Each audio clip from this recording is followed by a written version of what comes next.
হিসাব বিজ্ঞান একটি তথ্য ব্যবস্থা, একটি ব্যবসায়ের ভাষা, একটি বিজ্ঞান, একটি কলা। এগুলো হিসাব বিজ্ঞানের একটি বৈশিষ্ট্য। এই বৈশিষ্ট্যগুলোর উদ্দেশ্য হলো যে হিসাব বিজ্ঞান আসলে কী। হিসাব বিজ্ঞান শুধু আমরা যে খাতা কলমে লিখি, এই লিখে আসলে লেখাগুলো কী, এই যে সংখ্যা লেখাগুলো কী, এগুলো বোঝার জন্যই আসলে এই বৈশিষ্ট্যগুলো লেখা। কারণ শুধুমাত্র আমরা কিছু সংখ্যা লিখি না, বা সংখ্যা সমষ্টি লিখি না, বা কোনো অঙ্ক করি না, যা আসলে বোধগম্য নয়। হিসাব বিজ্ঞান একটি সুন্দর তথ্য ব্যবস্থা। কারণ আমরা যে অঙ্ক করি, আমরা যে ভাষায় লিখি, সেই ভাষাটা অন্যের নিকট যেন সহজে বোধগম্য হয় এবং বুঝতে পারে, যাতে ভবিষ্যতে তারা ব্যবসার যে ভালো মন্দ সিদ্ধান্ত গ্রহণ করতে পারে। এই জন্য আমরা হিসাব বিজ্ঞানের এই গাণিতিক অঙ্কগুলো করে থাকি। তো হিসাব বিজ্ঞানের যে গাণিতিক অঙ্কে তারা একটা নম্বর বিশিষ্ট হচ্ছে একটি তথ্য ব্যবস্থা। এটা কি? একটি তথ্য ব্যবস্থা এবং একটি ব্যবসায়ের ভাষা। কারণ আমরা বিভিন্ন ভাষায় কথা বলি, ঠিক তেমনই হিসাব বিজ্ঞান একটি হলো ভাষা, যেটা মানুষের নিকট তাদের গাণিতিক তথ্য ও বিশ্লেষণ করে বোঝায় দেয় এটা ভবিষ্যতে আসলে কী ধরনের সিদ্ধান্ত গ্রহণ করতে হবে। আমরা এই যে হিসাব বিজ্ঞান করব, যে মেথডগুলো করব, এটা কি বিজ্ঞানসম্মত কি না, এটা বোঝানোর জন্যই আসলে এটা লেখা হয়েছে হিসাব বিজ্ঞান একটি বিজ্ঞান।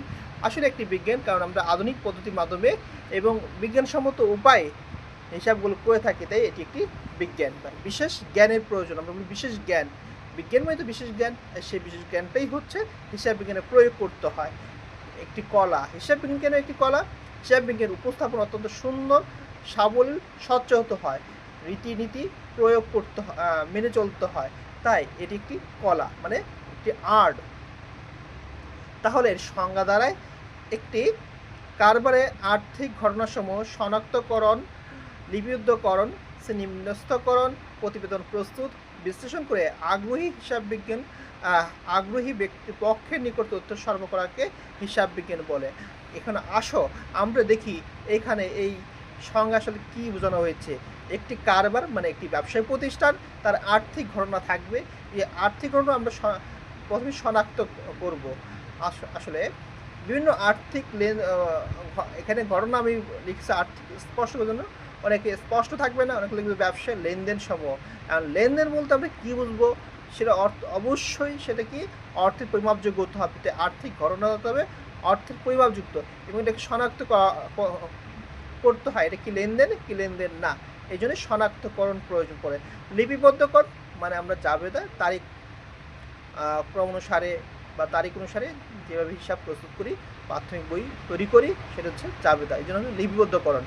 এবার আসি শ্রেণীবিন্যাস, খতিয়ান। শ্রেণীবিন্যাস কি? খতিয়ান। আমরা খতিয়ান করে বিভিন্ন তাক আকারে হিসাবগুলো প্রস্তুত করি সুন্দর করে, যেমন ক্রয় হিসাব, বিক্রয় হিসাব, নগদ হিসাব, মূলধন হিসাব। এইভাবে আমরা যে খতিয়ানগুলো করি, এইভাবে সুন্দর করে সাজাই, এটা হচ্ছে শ্রেণীবিন্যস্তকরণ। এবার আসি যে প্রতিবেদন কি, যে আমরা আসলে ব্যবসার যাই করি না কেন, সবশেষে আমাকে দেখা যাবে কী পরিমাণ আয় হয়েছে, কী পরিমাণ ব্যয় হয়েছে, যে আর্থিক বিবরণী, এই আর্থিক বিবরণীকে বলতেছে প্রতিবেদন। তো প্রতিবেদন আমরা প্রস্তুত করতে হবে এবং হচ্ছে এগুলো বিশ্লেষণ করতে হবে। আমরা কী ধরনের এই যে আর্থিক প্রতিবেদন প্রস্তুত করার পরে আমরা দেখব আমাদের কী সম্পদ, দায়, মালিকের সত্ত্ব, মালিকের দাবি, আউটপুট, কতটুকু ইনপুট করে কতটুকু আউটপুট পেলাম, এগুলো বোঝানোর জন্য বিশ্লেষণ করতে হয়। এই বিশ্লেষণের মাধ্যমে একজন ব্যবসার মালিক বা উচ্চ পর্যায়ের ব্যবস্থাপকগণ তাদের কাঙ্ক্ষিত সিদ্ধান্ত গ্রহণ করতে সুবিধা হয়। এই হলো আমাদের হিসাব বিজ্ঞানের সংজ্ঞা। আশা করি বুঝতে পারছো। আমার এই চ্যানেলের পাশে থেকে তোমরা সাহায্য করবা, লাইক, কমেন্ট, শেয়ার করবা। ধন্যবাদ তোমাদেরকে প্রথম ক্লাসের জন্য।